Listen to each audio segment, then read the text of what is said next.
എനിക്ക് ഈ മുട്ട പപ്സ് ഭയങ്കര ഇഷ്ടമായതുകൊണ്ട് എവിടെയെങ്കിലും പോയിട്ട് വരുമ്പോൾ മുട്ട പപ്സ് കൊണ്ടുവരണമെന്നാട്ടോ ഞാൻ പറയാറുള്ളത്. അങ്ങനെ ചേച്ചി പോയിട്ട് വന്നപ്പോൾ എനിക്ക് 2 മുട്ട പപ്സ് വാങ്ങിച്ചുകൊണ്ട് വന്നേ. ഞാൻ പോവാണോ കുറച്ച് നേരം ഇരുന്നിട്ട് പോകാൻ പറഞ്ഞ് വിളിച്ചകത്ത് കയറ്റി.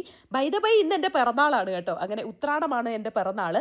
അതവിടെ നിൽക്കട്ടെ. അപ്പം ഞാൻ പറയാൻ വന്നത്, ഞാൻ ഒരുപാട് ഫേമസ് ആയിട്ടുള്ള സിറംസും കാര്യങ്ങളും ഒക്കെ ഇങ്ങനെ ട്രൈ ചെയ്ത് നോക്കിയിട്ടുണ്ട് കേട്ടോ. പക്ഷെ അതൊന്നും എനിക്ക് അതിനെക്കാട്ടൊക്കെ അടിപൊളി അഫോർഡബിൾ ആയിട്ടും വർക്കായിട്ടും തോന്നിയിട്ടുള്ളത് ഡെർമഡോഗിന്റെ സിറമാണ്. നമ്മുടെ ഫേസിലുള്ള എക്സസ് ആയിട്ടുള്ള ഓയിലിനെയും ഡാർക്ക് സ്പോട്ടും അതുപോലെ വലിയ ഇങ്ങനെ കുഴികളൊക്കെ ഉണ്ടല്ലോ അതും പിന്നെ റഫ് ടെക്സ്ചർ വീക്ക് സ്കിൻ ബാരിയറിനെ ഒക്കെ അടിപൊളിയായിട്ട് റിപ്പയർ ചെയ്ത് സ്കിന്ന് നല്ല അടിപൊളിയാക്കി വെക്കും. ഞാൻ ഉപയോഗിച്ച സിറംസിൽ ചിലത് സ്കിന്ന് ബ്രൈറ്റ് ആക്കും, ചിലതിന്റെ ടെക്സ്ചർ നല്ലതാണ്. അങ്ങനെ ഓരോന്നിനും ഓരോ പ്രത്യേകതകളാണ് കേട്ടോ. പക്ഷേ ഡെർമഡോഗ് ഇതെല്ലാമായിട്ട് വർക്ക് ചെയ്തോളും. ഇത് ജസ്റ്റ് ഒരു ബ്രൈറ്റനിങ് സിറം മാത്രമല്ല കേട്ടോ, ഇതൊരു ഗ്ലോ ട്രീറ്റ്മെന്റ് തന്നെയാണ്. ഇത് കണ്ടിന്യൂ ഒരു 2 ആഴ്ച യൂസ് ചെയ്യുമ്പോൾ തന്നെ നമ്മുടെ ഫേസിലെ ആ ഒരു ഗോൾഡ് ലേക്ക് ഗ്ലോ നമുക്ക് കാണാൻ പറ്റും കേട്ടോ. മോസ്റ്റ് അഫോർഡബിൾ ആണ്. ബാക്കിയുള്ള ബ്രാൻഡ്സിനെ വെച്ചൊക്കെ കമ്പയർ ചെയ്ത് നോക്കുമ്പോൾ 4.3 റേറ്റിംഗ് ഉണ്ട് കേട്ടോ പർപ്പിളിൽ. QR കോഡ് മോളിൽ കൊടുത്തേക്കാൻ താല്പര്യമുള്ളവർ ചെക്ക് ചെയ്യേ. അപ്പോൾ അത്രേ ഉള്ളൂ. Tata bye bye, see U.